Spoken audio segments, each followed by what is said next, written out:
Good morning and welcome to another edition of MasterMind Minutes. My name is Gary Occhigrosso. I'm the managing partner for Franchise Growth Solutions, which you can learn all about by clicking the link above or below this webcast, depending what platform you're watching.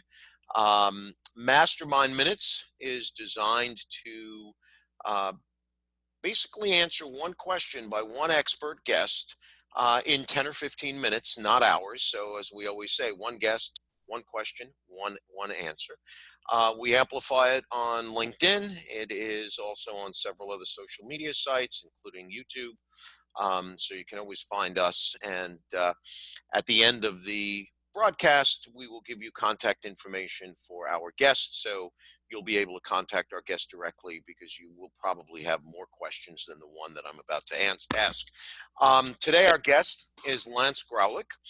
He is the founder and CEO of Ion Franchising, an industry-leading franchise consulting and development group that represents over 500 franchise brands and business opportunities in 90 categories. And boy, do I want to know more about that.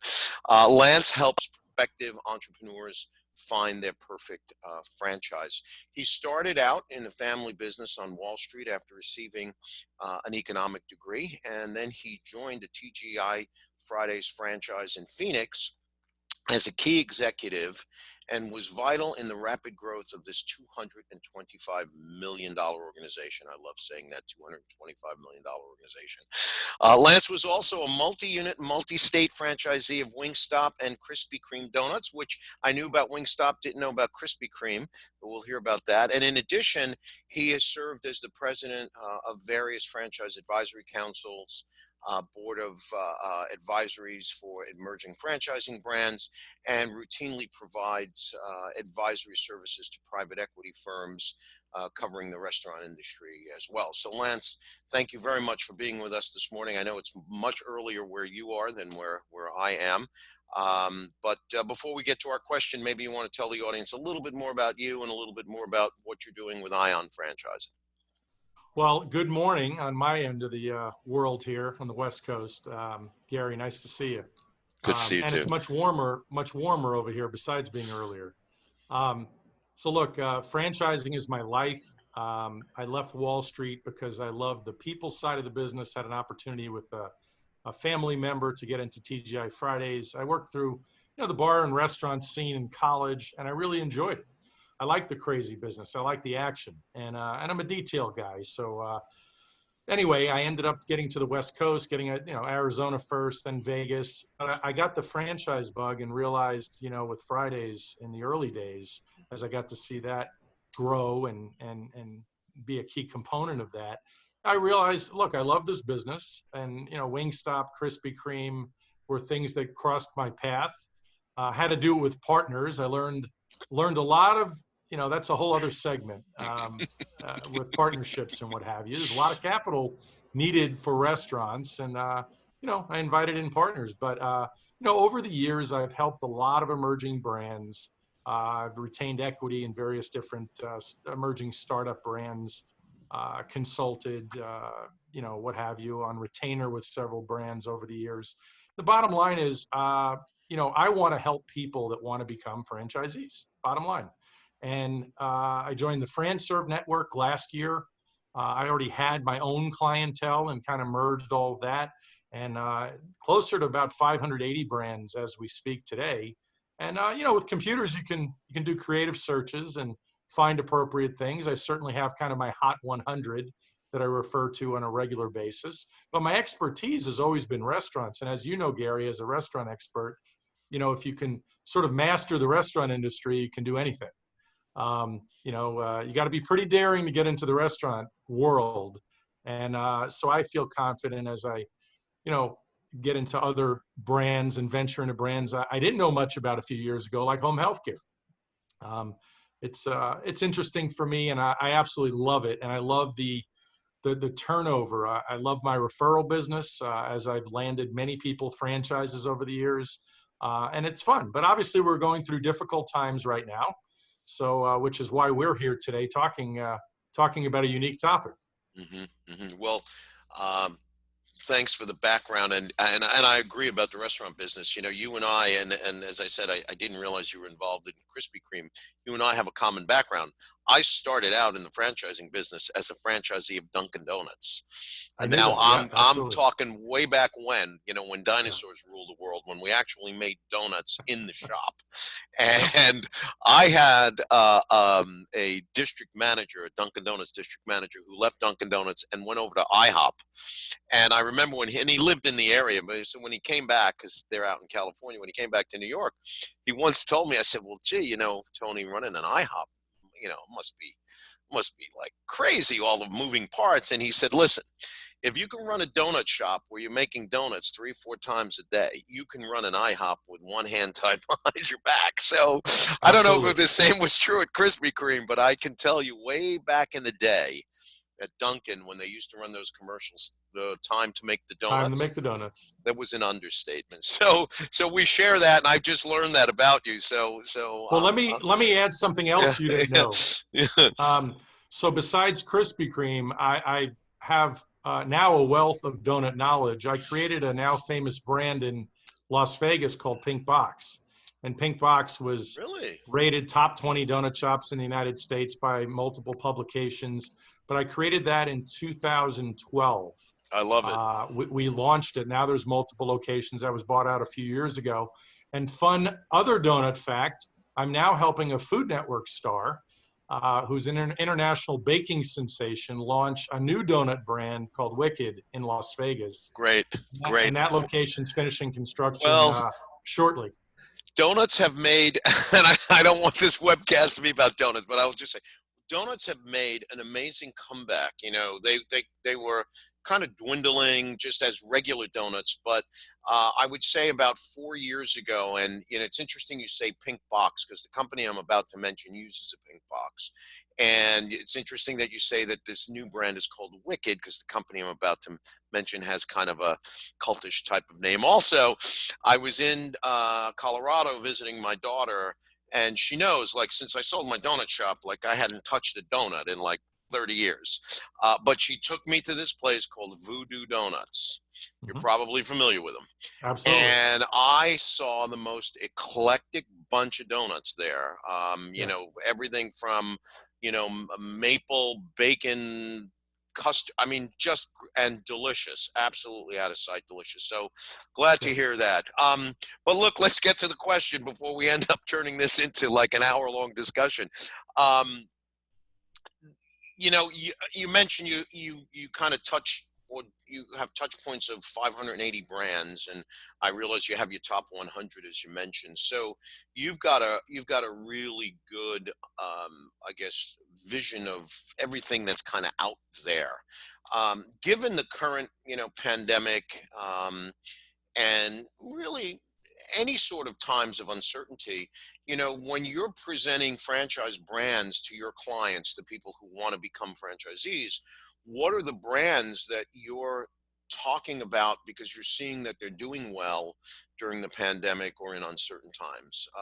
You know, are they in specific categories? You know, what can you tell us about that? Yeah. There are naturally, brands that are certainly going to perform better either through a pandemic or coming out of a pandemic, because obviously there are people looking at the very short term, and then there are people looking at the long term. Um, Commercial cleaning brands, as an example. Commercial cleaning brands are usually a good thing all the time. I mean, I probably have between residential, commercial, overall probably about 25 in that category alone, and many on the Entrepreneur 500 list as hot brands. So coming out of the pandemic, people are going to, the old joke, going through this pandemic, how many times have we been told to wash our hands and how to wash our hands? So people are focused even more on cleaning than ever before. So I think that category will continue to be as strong as ever. Restoration brands. People, the biggest investment most people make is their homes. And restoration brands, of which I have many in my portfolio, God forbid you have a fire or smoke damage, mold remediation, a flood, hurricane, whatever. The restoration brands are going to perform well regardless, anytime, doesn't matter. I have many business service type brands that maybe were more B2B prior to the pandemic and focused on face-to-face, telemarketing groups through these brands would set appointments. Well, now these are virtual appointments. Some brands are back in business now. Other brands, the bottom line is virtual is obviously here to stay. Look at what we're doing. I mean, you were probably doing this prior to the pandemic, but there's a lot of people that jumped into a lot of virtual or Zoom calls that they wouldn't have done before. So I have quite a few business brands. I'm closing a large deal on a brand that is essentially a mastermind group for entrepreneurs that is just a hot, phenomenal franchise. And they did nothing prior to the pandemic virtually. It was all face-to-face meetings. So clearly a bunch of very successful guys got together while the pandemic was hitting and said, let's go guys, we're doing Zoom. And not only have they done Zoom successfully through their mastermind groups, but now they're creating their own software to enhance, let's call it the Zoom plus program, so it can even enhance the experience going forward. So it's added additional revenue streams that some people didn't plan on. So really it's about adapting and thriving, and a lot of the business service brands will continue to thrive. Home healthcare. Home healthcare is needed no matter what. It's made it tricky during the pandemic, but clearly as we come out of the pandemic, especially with seniors, there's now liability and, who's taking care of them and who's spreading what. And so it's nothing we've ever seen before. I mean, look, in 2008, that recession was essentially a balance sheet recession. Assets were depreciating. This recession, or what seems like a recession, no one's entirely sure how long it's going to last. My prediction is it shouldn't last long, as long as we're opening up. And there's plenty of conflicting information. Wall Street's still performing at the moment to a good level. Let's hope it all lasts. But I don't foresee any major problems on the horizon. I think we'll get out of this sooner rather than later. I have a consignment business, a retail consignment business I was on a call with yesterday. Amazing, because you're taking, in some cases, high-end clothing and purses and what have you for ladies, and now they're putting it online. Again, only retail prior to the pandemic. Hey, we now have an e-commerce component where franchisees can show their wares, so to speak, or goods, take their picture with their iPhone. Amazing camera photography with iPhones these days, or Samsungs, and you upload it. And if you have a store in Florida, which they're working on a brand new store in Miami, people anywhere in the country can buy that item, and fulfillment's handled by the franchisor. Again, a new adaptation to their model that didn't exist prior to the pandemic, and they're seeing outrageous numbers. So those are just some of the examples. Restaurants will always do well on the low end of the spectrum. As an example, Wingstop, my old brand, and I was president of the Franchise Advisory Council for Wingstop. Wingstop was perfectly set up for what we've experienced through the pandemic. Large majority of their business was to go. Delivery was a component. It became a bigger component. Their digital sales, their online sales became a larger component through the pandemic. Unlike, let's say, Shake Shack, which I would assume got a wake-up call. Amazing brand, Shake Shack. My son is actually a store opening a guru for Shake Shack, as a matter of fact. He's only 21. He's opening stores for them. But the bottom line is Shake Shack wasn't focused. They were focused on the experience. Mm-hmm. They weren't focused on to-go. Yep. They only went to Grubhub for delivery, as an example. But they'll get a wake-up call, and they would have received it by now, that, holy cow, we need these revenue streams. We need the off-premise. So those are just some examples. Yeah, no, and I'm glad you brought up the restaurant space, because, as you know, that's kind of my sweet spot. Of course. Sounds like the service businesses that can translate well to e-commerce, or using things like this, like Zoom, that those businesses are going to do fine. The restaurant business, to some extent, and it's a double-edged sword, I'll tell you, to some extent, the restaurant business was not as negatively impacted prior to the pandemic was not as negatively impacted as some retailers were by big organizations, say like Amazon. Right. Because at the end of the day, if you're going out to a high-end restaurant, it's not only about the food. I was having this conversation with someone this morning. I have my favorite Italian restaurant in New York City. It's actually out in Queens. And I would never think of calling them up and ordering and going and picking it up because that's not why I go. Right. It's the experience piece. So, kind of staying on that question, if you have clients who are like focused, hey, I want to be in the restaurant business, are you guiding them to a particular category of restaurant, that you would feel comfortable saying, hey, this is where I think you want to be? Yeah, absolutely. And look, as my dad always said, my dad had restaurant investments when I was a kid. The lower end, is where you want to be in the restaurant business. The Wingstop type uh, barometer, or even Shake Shack for that matter. Certainly QSR. When you get into table service or fine dining, it's a huge problem because of exactly what you said. I have an amazing family-run Italian restaurant by my house, but we've never taken out from there before the pandemic. And where was the first place we went when we hit phase one in Vegas, where I am? We were able to go out to dinner. The first night, day before Mother's Day, Saturday night, we ended up going to that family Italian restaurant. They're only allowed to occupy 50% of their seats. Some other states, it's as little as 25%, which is certainly problematic.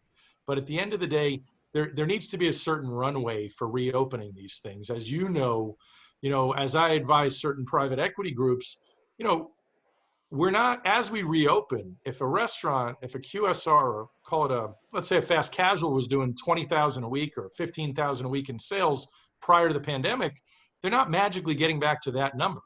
It's gonna take time if they're short of that. And as a readjustment, and as we all know in the restaurant business, it's about habits. People were going to QSR how many times a month, or Starbucks, or wherever they were going, Dunkin', and people's habits have now changed because they're, call it, stuck at home, or happy to be safe at home, if you will, on a positive note. But so there's a lot of new marketing that has to come out to bring things back to where they were. I can tell you, I have a brand that's very special in downtown Atlanta. Downtown Atlanta, where you have a big college or colleges, in addition to all these offices, they have thrived through the pandemic. Not only have they lost no business in a high volume cheesesteak brand, but they've actually increased on certain days, which is incredible. But that's innovation. The community, they serve so many free meals, delivered meals to hospitals and medical centers and what have you, and videoed and promoted it. And they have just a crazy following. But this is where you see the heroes really emerge. I've seen quite a few franchise restaurant brands do little to nothing through the pandemic for the community. And that's a shame. Yeah. That's a shame. It is. Well, Lance, quite honestly, I mean, I could speak with you about this for hours and hours, and I know that our audience, hopefully their radar is up. I guess what I would sum up with a takeaway, what I would take away from your comments is that, the environment is ever changing, and in this particular environment, maybe it's changing more quickly, or it's changing into areas that are still somewhat uncharted. So, what I would recommend to anyone who is looking to endeavor in a franchise business to work with someone like Lance and really get some expert advice, because it's not just a function of what what you like. I had Tom Scardia on last week, and he made a great point. He said, just because you like a particular food or a particular thing doesn't mean it's going to be a good business for you. So, again, I would recommend to anyone that's watching, if you're a potential franchisee or a franchisee looking to expand your portfolio, contact Lance and he can kind of walk you through what's out there. So, Lance, if somebody wants to get in touch with you, what's the best way? And again, remember, we'll post it all on the site, but what's the best way for folks to get in touch with you? The best way, Ion Franchising, ION, franchising.com is the website. I'm on Facebook, I'm on Instagram, I'm on LinkedIn as Lance Graulich.